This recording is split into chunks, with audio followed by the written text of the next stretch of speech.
Hey, welcome back to the channel. I know it has been a minute since we have done a cooking food video, but let's go. I'm gonna show you guys this recipe that was passed down to me, and it makes a lot of food for a little bit of nothing in cost.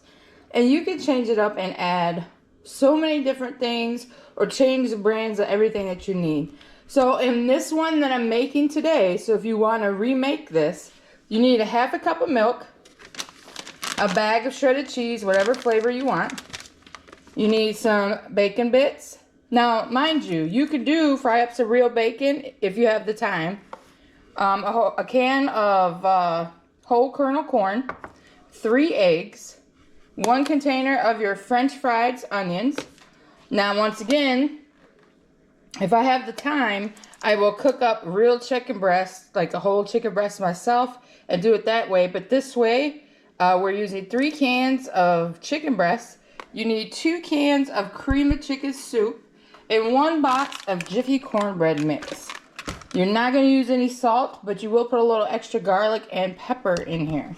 So let me move y'all over here, and I'm going to show you how to do this. And this is called chicken and bacon cornbread casserole. So let's go, y'all.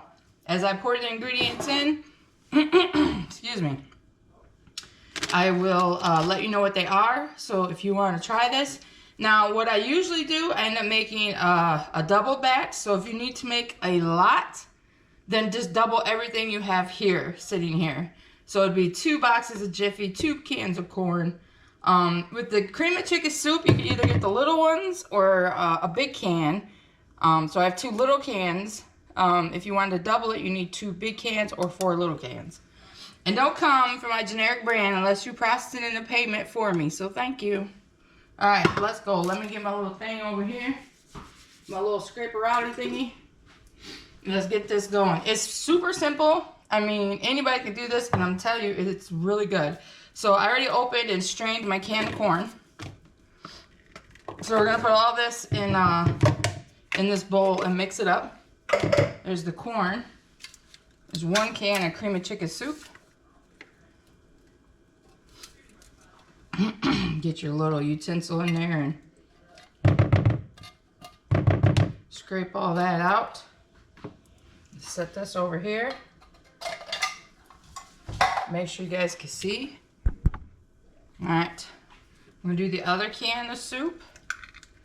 I tried to have everything open so I didn't sit here and try to open it for you guys. You're going to turn your oven on 350. Okay, 350 degrees, which I'm going to do right now. Let that preheat. Alright, you got your 1 box of Jiffy cornbread mix. Or whatever kind of cornbread you like. Everybody likes different stuff. Some people are gluten-free, so you have to use a different kind. There's 1 box of Jiffy cornbread mix. I haven't made this in a while. I don't make it a lot living here in Florida because it's more of a Midwest thing when it's cold out. I have 1 package of real bacon bits. Careful because there's usually a little thing in there. Or, like I said, you can fry up your own bacon if you got the time. By all means, go for it. I have half a cup of 2% milk. We got our 3 eggs. The eggs is probably the most expensive thing in this damn thing. Thank you, everybody, too, for all love and support. And welcome to my new subscribers. You guys are awesome. But I've had a lot of requests for more cooking videos, and I haven't made this in a long time, and it sounds really good right now because it's a little cold here in Florida. All right, so like I said, don't come for my generic brand unless you process it in payment. I have 3 cans of chicken breast chunked. I already strained them. If you want to use real chicken, by all means you can do that. I've done that. I've actually also made a seafood one of these where I cooked my shrimp and crab meat up. See, it's just chicken. And I put that in here. It's actually really good. And then, like, if I do 2 batches, like 2 separate pans, my husband usually likes his stuff a little hotter. Oh, them cans are really hard to open. So I'll put, like, jalapenos in his. So we got 3 cans of, how many ounces is this? 3 10-ounce cans of chicken breast. Okay. French fried onions we save for the top. Now, you can use any kind of cheese. I'm using Mexican style 4 cheese blend. You're just gonna kind of eyeball it for a half a bag.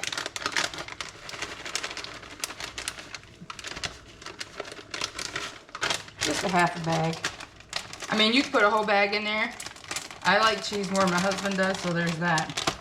Now, as far as seasoning goes, yes, I'm gonna put a little extra garlic in here. You know how we feel about our garlic.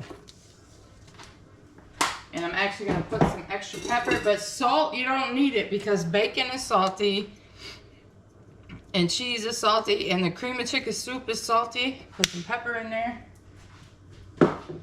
Now we're going to mix this up. And just mix it all up. And get y'all in here so you can see. This is kind of what it looks like right now. And you're just going to mix it up all real good. Now, like I said, I usually end up doing a double batch, so I just double everything that I had. 6 eggs, 2 boxes, a whole cup of milk. Just mix it up really good till it's all mixed up. Now, this is called chicken and bacon cornbread casserole. Gonna make sure you have I think this is I don't even know what size this baking pan is. Like an 8x10 or 8x11 baking pan. You want to make sure you get that all mixed in there. So remember, we have a half a cup of milk, 3 eggs, 3 10-ounce cans of white chicken breast meat, 1 bag of real bacon bits, 1 whole can of kerneled corn, 2 small cans of cream of chicken soup, 1 box of Jiffy cornbread mix, and half a bag of shredded cheese. And this is what it should look like when you mix it all up. So I'm gonna mix it a little more and then we're gonna grease the pan and then we're gonna put it in there. You wanna turn your oven on 350. You cannot put raw meat in this because you'll have to cook it so much longer. The cornbread is just gonna be, it's gonna be like a burnt cookie, pretty much. So if you wanna use, like whole chicken breasts, like do them yourself, cook them first. Then cut them up and put them in here. Okay, we're gonna set this over here. What size is this damn pan? I think this is an 8x10. This is a coated cast iron skillet pan thing. I love this thing. I'm gonna lightly grease it, or coat it, however you wanna say it. So I got a little olive oil here. Just gonna spray in here. Take a napkin like this and kind of just make sure the oil is coated over everything so the sides don't stick. And mind you, it's just my husband and I, but he always takes a lunch to work and then I have a lunch and blah blah blah. But we're also big into freezing stuff if you have too much left over. So there's that. So I'm gonna take my bowl here. It's still gonna be a lot for this pan. So it's pretty simple. I literally went and bought all the ingredients today at Dollar General, and I think it costed me, it was under $30. And this will feed 6 to 8 people, no problem, I think. Alright, got all that on there. Let's get this poured in here. Hopefully my pan is big enough. Oh yeah. Now I have a big one of these pans. I have a huge one. Like, it don't make no sense, it's so damn big. You make your scrape your bowl. Make sure you get all that out of there. Kind of make sure it's spread out everywhere. It actually smells good, and it's not even cooking, I should say. Alright, let's go. You're going to take your French fried onions here. Of course. Gotta love them spam calls, man. Any time of the day, they'll call you. Alright. So your French fried onions, for people who don't know, you're just gonna take them and sprinkle them on top. Not everybody likes onions. Oh, it's kind of really stuck in there. And remember, folks, before you start doing all this, wash your damn hands, okay? Oh my goodness. Sorry guys, had to take that phone call. So this is what it looks like. It's all mixed in a greased pan, and you put your French fried onions on top. I'm gonna pop this in the oven at 350 for anywhere from a half hour to 45 minutes, depending how crispy you like that top there. So we'll be right back.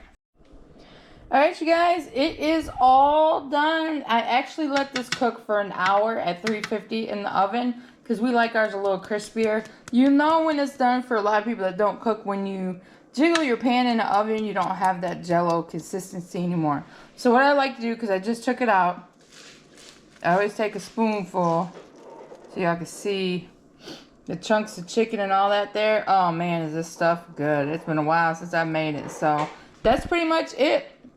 So what we're going to do, or what I'm going to do, is I'm going to cover this from some foil. Tripping over my tongue here. Cover it with foil and let it sit for 15 minutes before you serve it. And that is your chicken bacon cornbread casserole. Till next time, guys, you know what to do. Subscribe, like, comment, share. Don't cost a thing. And I'll see you on the next one.